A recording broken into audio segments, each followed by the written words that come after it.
waxaa heer gabagabaha maraya ciyaaraha Somali Week ee Toronto oo uu soo qaban qaabiyo ururka Today.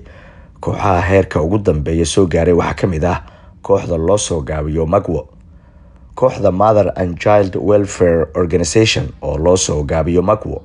waxay hogaaminaysaa madaxna u ah Nicimo Xareed oo ka shaqeysa arrimaha dhalinyarada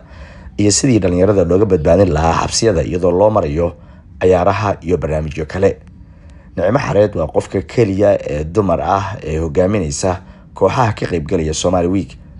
waana markii ugu horeysay oo ciyaaraha lagu qabanayo Somali Week ee Toronto oo 35 jirsaday qof dumar ah ay hogaaminayso koox isla markaana ka qayb galaya tartanka. waxaan marka hore Nicimo weydiiyay imaanshaheeda Toronto iyo kooxda ay hogaaminayso. والله ما شاء meeshan way noo suurta gashay alxamdulillah ilaaha ma hadda asle marka labaadna waxa aad ii soo dhaweeyay walaalkay oo qaali cabde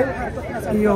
oday iyo walaalkay kale garabkay taagan maxamed cilmi saddexdooda waxaan leeyahay jazakumullah sida ii soo dhaweeyeen team waxaan waday adoo Mako Boy oo ka aasasma Mother and Child Welfare Organization oo team wada waa dareemi kartaa inaan aad iyo aad macnaha kala soo dardaarmay ma ahan inaan gudaha kala hadlo markay soo baxayeen akhlaaqdooda inay sigaar ku cabi karin garoonka inay wax kasta ay sameyn karin inay ismuhel iyo ehel isku noqdaan inay network sameeyaan haddii xataa loos gareeyaan inay weyn tahay safarka ay ku imaadeen inay quruxda badan ay soo gaareen marka teamkaas ayaan wada hooyo xabsiyada la shaqeysana waa ahay Ingiriiska intana waa jeclaa xabsiyada inaan booqdo safarka sii tago wata Nicimo dabcan kooxad wada oo inta kale macallimiintii dadka madaxda kooxaha wada waa rag maxaad adiga ugu duwantaas la maxaan kugu dhaliyay inaad koox wada waxa ugu dhaliyay inaan falal dambiyeedka iyo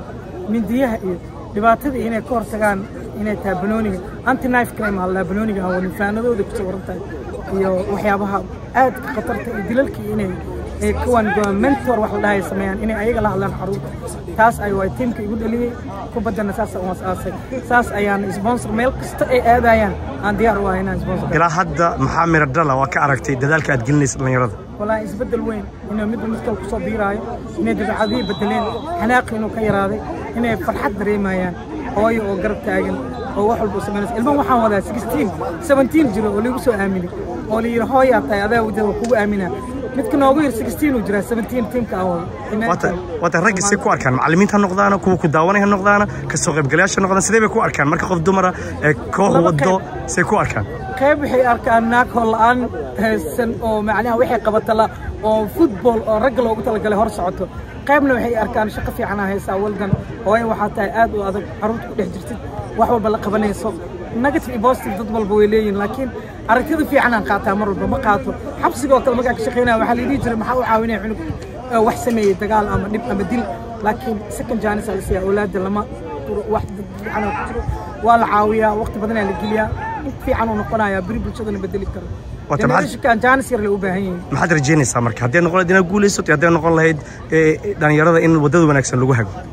labadaba walaa waxaan aad u rajeynayaa inaan guuleysan doono haddii xataa guuldaro nagu dhacdo waan weyn gareynay safarkan is dhexgalka bulshada iyo intaanoo networkina baranay wata maxaad u jeedin lahayd waxaa jira gabdho laga yaabo inay dhalinyaradu si un u caawiyaan raba haddana ka xishoonaya sidee u aragtaa kuwaas rabaa inaan la kulmo u sheegay dadka